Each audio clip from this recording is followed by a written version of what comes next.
dan BSD. Jadi karena dia umat ini yang dinyatakan sangat buyut, sangat pemurah, sangat solid, yang mempunyai titik, yang mempunyai pura Prabu Sakti 3 aksa 50 juta. Dan juga prosesnya yang perkenalkan yang aslinya Singaraja, aslinya karena terlalu lama jadi grogi, aslinya dia Gianyar, lahir Singaraja, desa Tamuisi. Siapa Tamuisi? Tamuisi ayahnya banyak sedikit. Lahir dari Singaraja, papa Gianyar jabat seperti ibu pedagang kue. Artinya proses perjalanan hidupnya tamatan S2, istri. Dan istrinya tahu nggak dari desa Bumbunan. Ada yang benar nggak? Dan istri saya tamatannya S2, SSD.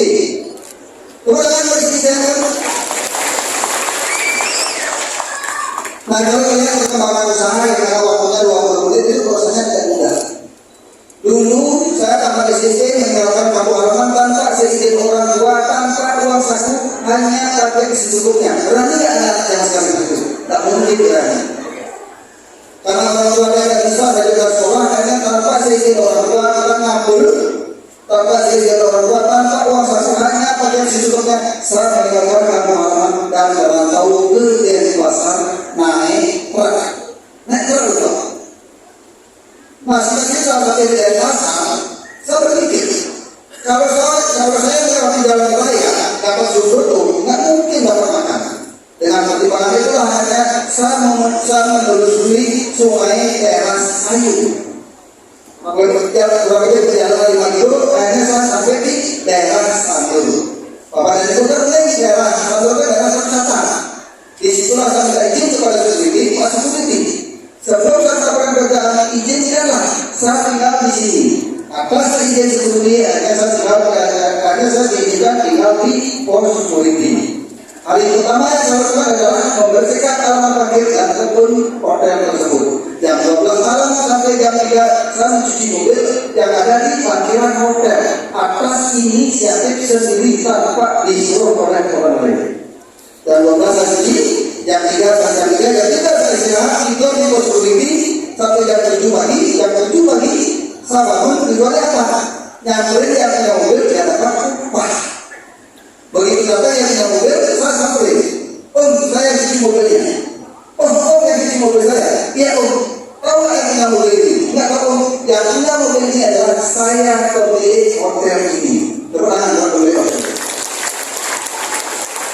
Begitu beliau bilang, saya yang punya hotel ini, saya pemilik hotel ini. Tapi kalau om tidak keberatan, izinkan saya makan, izinkan saya tinggal di sini, saya janji membersihkan halaman parkir kebun dan mobil setiap hari. Atas izin pemilik hotel tersebut, dan saya diizinkan tinggal di pos security dengan beralasan bakal selama 2 tahun.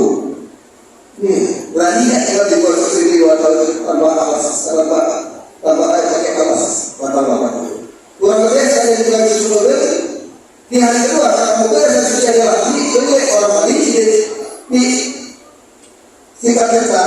Di hari pertama mobil yang saya cuci adalah mobil di Merdeka, kan mobil yang orang berani.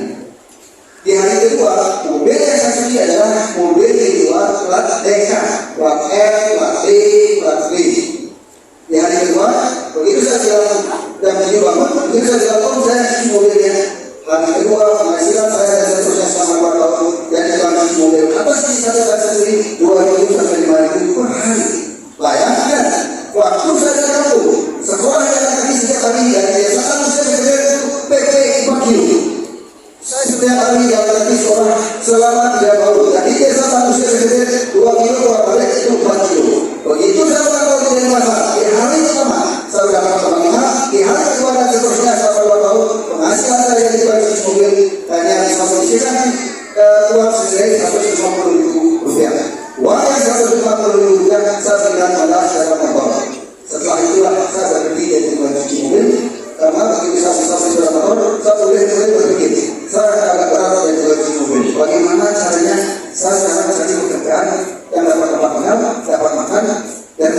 yang tidak khusus. Yang pertama kali saya bekerja adalah di Bali adalah dan tidak pernah bekerja di tempat lain, sekali bekerja di Konveksi Sidata. Konveksi Sidata, satu saya Konveksi Konversasi Bali adalah Sidata di zaman itu. Tetapi sekarang dua Konveksi Konversasi Bali. Yang pertama adalah Konveksi, yang kedua adalah Sidata. Pelanggan semuanya. Bayangkan dulu satu-satunya yang terkenal Konveksi Bali Sidata. Seluruh kapal-kapal di Bali yang berada adalah semua Sidata. Selama saya bekerja di Sidata dan tinggal sama Sidata, disitulah saya dapat ilmu, dapat gojangan dari Pak Sidata kebetulan. Pak Sidata adalah orang yang sangat bijaksana, orang yang sangat sosial, dan selalu dia berpesan.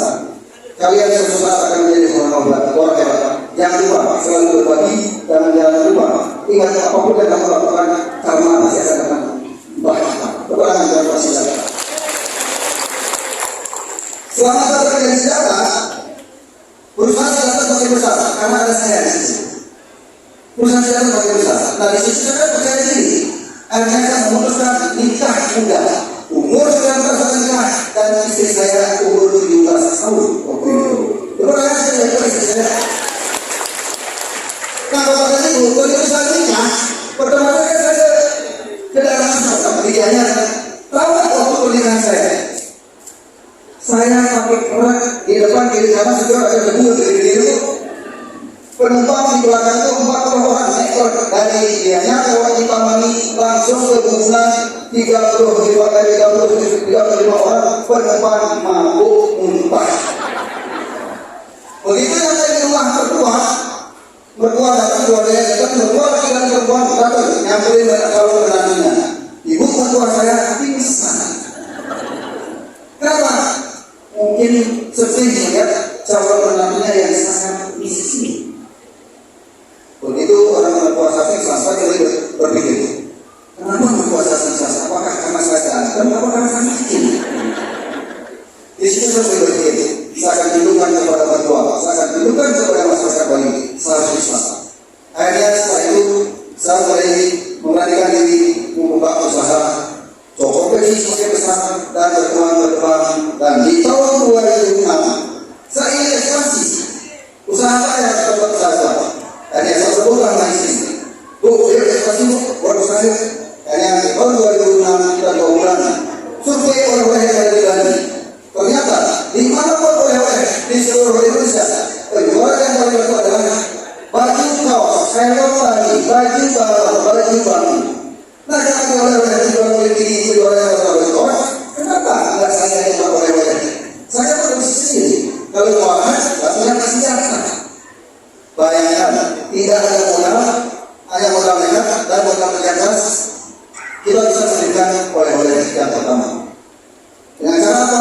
Kepercayaan dan terutama kita pinjam nama Pak Sidata.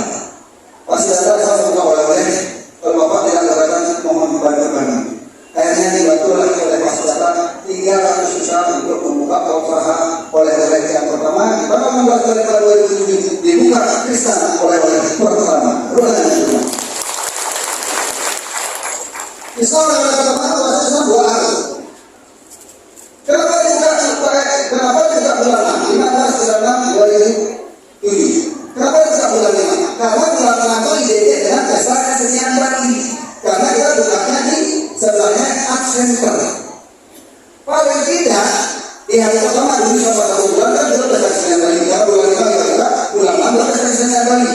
Di bulan 5 saya minta kepada keluarga, kepada teman-teman saya yang kerja di perkantoran, saya sudah mobilnya. Pak, ini belum mobilnya, saya sudah kerja mobilnya selalu dimatikan di sana. Paling tidak orang lihat itu baru Pak, saya kurang padahal di luar ada orang lain di dalam ada panggilannya. Dia sih masuk itu dengan strategi yang tinggi. Ternyata dengan cara yang lain tidak, Krishna itu baru tahu dari mana. Ternyata itu keuangan asli. Nah setelah itu ulama besar kesenian Bali, otomatis kalau besar kesenian Bali diakses seluruh masyarakat dan warga penduduk penuh. Akhirnya termasuk kita oleh setiap hari penuh selama 1 bulan. Orang yang percaya diri dia bisa baru dari mana Tuhan dari yang lainnya. Iya. Tetapi 6 bulan kemudian ternyata keuangan asli. Akhirnya perkembangannya bagus. Dan target saya selesai 1 bulan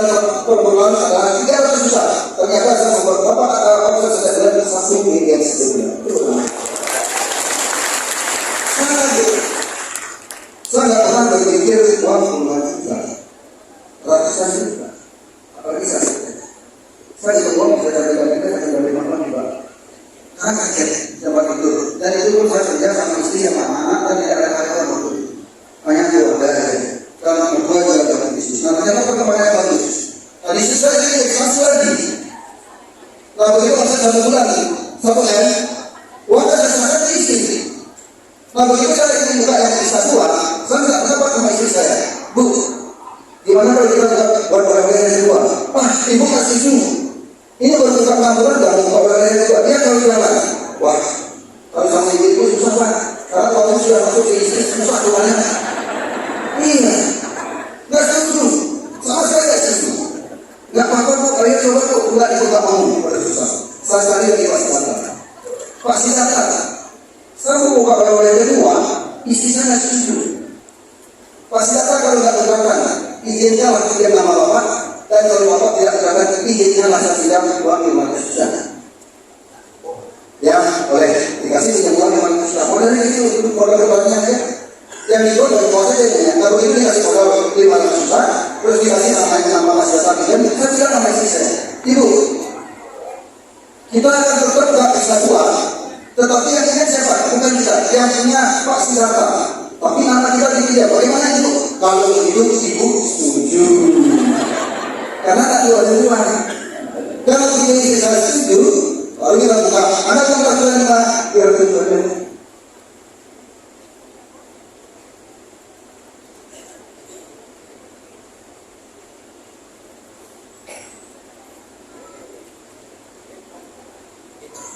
Kalau itu tidak setuju, tanggal 16 bulan 2008 dibuka pesta yang kedua di Jalan Nasional Wisata Pangan yang bersebelahan dengan Erlangga. Gitu, itulah pesta 2. Nah, pesta 1 dan 2 kan bukan dalam wisata. Pesta 1 dan 2 itu bukan dalam wisata, itu dari swasta. Teman-teman saya tidak berkumpul di sana, kenapa haji tidak buat pesta di dalam wisata? Nah, begitu buka pesta 2 di 2008, omset kita berapa? 2 miliar setiap bulan. Kebulahan itu semua. Bisa 1 dan 2 ini bukan dari pariwisata. Hanya saya menguruskan, memberanikan diri, membuka wilayah ketiga di dalam pariwisata dengan investasi ratusan miliar di tanggal 16 bulan 5 2009 di Jawa Raya Sunset Produk. Nah, saya baru juga bapak dulu tahu itu ada tanah itu sebab investigasi saya kurang. Nah itu di Papua itu dibuka di tahun 2029. Buat bapak dan ibu. Pesta 1 2007, pesta 2 2008, pesta 3 2009. Yang punya hanya Ramadan istri, suami istri. Saya berharap kepada ibu dan anak-anak muda jangan sampai dikalahkan dengan anak Ramadan S2, istri. Iya. Dan 2007, 2008, 2009. Setiap tahun diletak. Karena kisah 1 dan 2 karena kisah 1, 2 dan 3 itu adalah mengurangi pengunjung. Dan setiap kali kepada ibu kalau berkisah atau masa seminggu cari pakai saya jadi susah. Senin sampai Jumat ada lagi cuma 1 pasti susah pakai. Kalau dulu susah kita teman-teman dia pakai di tempat saya. Kalau sekarang teman-teman jangan pakai di sini karena kisah selama gitu strategi. Nah karena kisah 1, 2 dan 3 ada 8 tapi yang belum sedangkan di atas yang belum toko sana sering dibuka karena Krishna 1, 2 dan 3 buka jam 8 nanti yang belum sedangkan toko kami sering ikut nanti jam 12 karena terlalu ramai. Akhirnya karyawan kami di bagian kasir sering itu bisa kecapean. Disitulah saya punya ide ingin jadi pionir di seluruh Indonesia dan di Asia Tenggara. 1 November dibuka Ramadan Krishna 24 jam berdekatan dengan Bandara Ngurah Rai.